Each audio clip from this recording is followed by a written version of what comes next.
Thank you, Madam President. These are the faces of the 6 Americans who have been at the mercy of Iran-backed Hamas for over 100 days. They are brothers, sons, husbands, fathers, and grandfathers. They range in age from 18 to 62.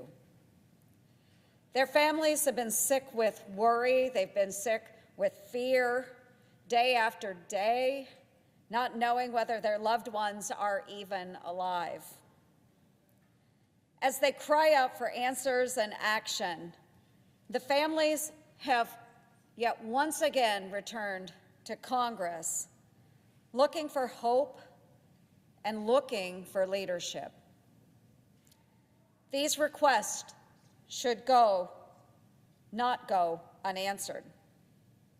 During Hamas's October 7th terrorist assault on Israel, I was in the Middle East, leading a bicameral, bipartisan delegation to bring a message of peace and optimism for further normalization in the region. But Hamas shattered this dream for millions in the region and beyond.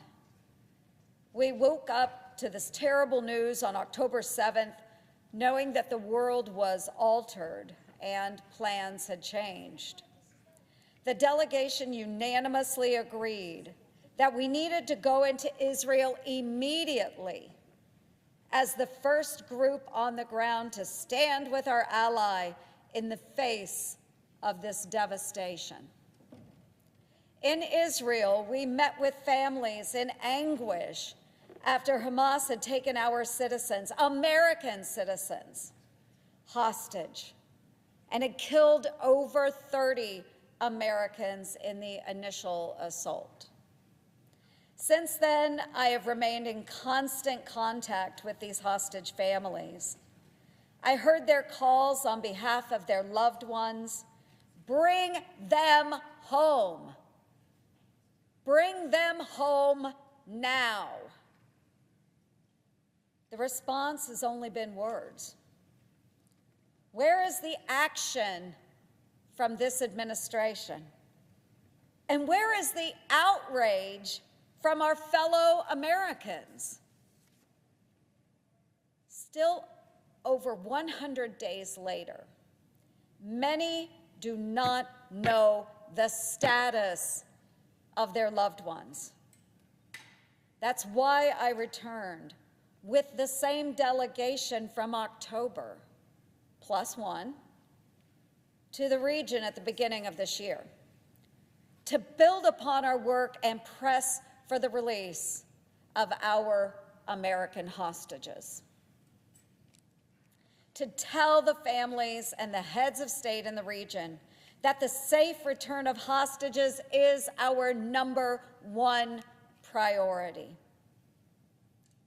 Back in Israel, we saw firsthand the impact of Hamas's brutality at Kibbutz Nir Oz, a place that pre-October 7th could be described as an oasis in the desert, a gentle farming community of peace-loving people.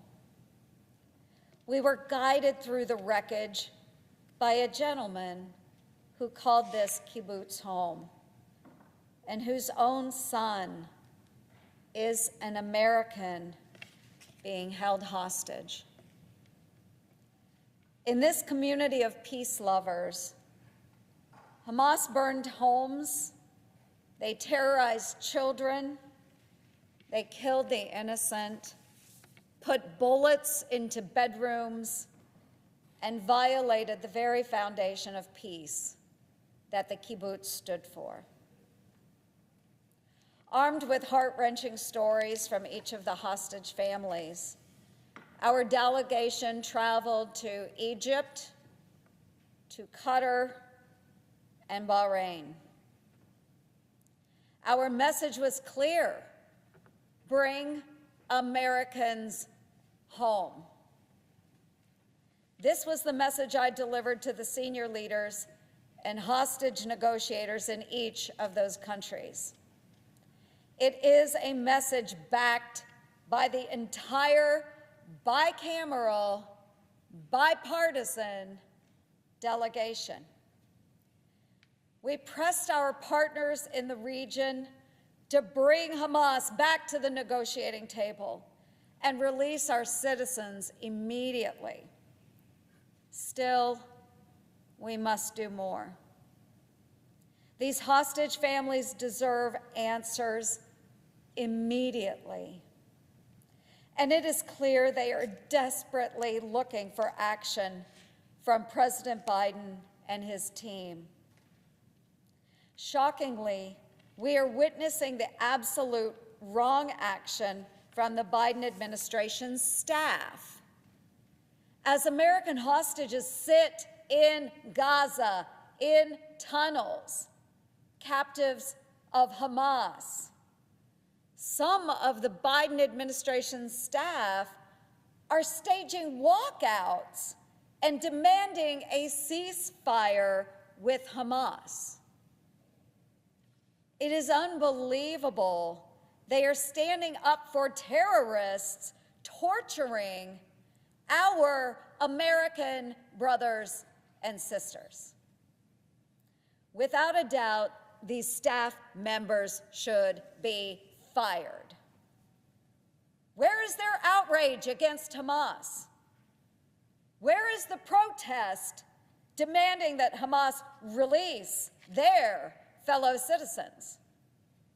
In the face of the vacuum created by this administration, Congress has a role to play in bringing Americans home.